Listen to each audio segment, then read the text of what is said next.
Shalom, bien-aimés dans le Seigneur. Nous continuons avec notre méditation sur le thème « Croyez et vous verrez ». Deuxième partie. Nous reprenons notre texte de Jean chapitre 11, le verset 40, qui nous dit ceci. Jésus lui dit, « Ne t'ai-je pas dit que, si tu crois, tu verras la gloire de Dieu ?» Alléluia. Votre humeur révèle la foi qui vous habite. Si vous croyez en Dieu, vous serez en train de lui rendre des actions de grâce pour ce que vous attendez et vous en parlerez partout autour de vous. Lorsque vous devenez un homme de foi, vous êtes enthousiaste à l'idée que vous puissiez vivre un miracle à tout moment. Mais d'abord, il faut vous reconnaître, accepter et comprendre que la logique de la foi est la folie de la raison humaine. C'est pourquoi Jésus était à l'aise à l'idée de parler à un mort et de dire « Lazare, sors !» Jean chapitre 11, le verset 44. Pendant que la raison humaine va discuter si un mort entend, la foi a déjà opéré le miracle. Si vous croyez en Dieu, vous ne vous habituerez jamais à votre situation malheureuse. Marie voudrait habituer Jésus à la tombe de Lazare, mais Jésus n'a pas accepté. Une personne de foi n'est jamais habituée au chaos.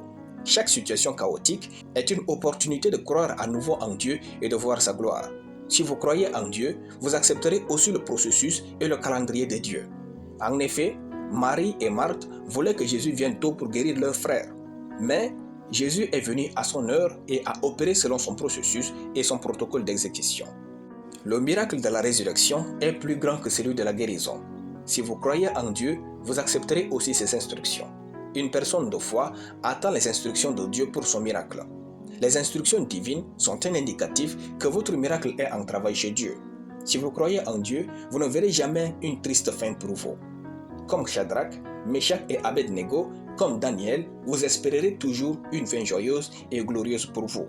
Un homme de foi ne s'attend pas à vivre une situation malheureuse, même si tout le monde vivait la même chose autour de lui. Cet homme de foi dira tout haut de lui ceci, que 1000 tombent à ton côté et 10 000 à ta droite, tu ne seras pas atteint.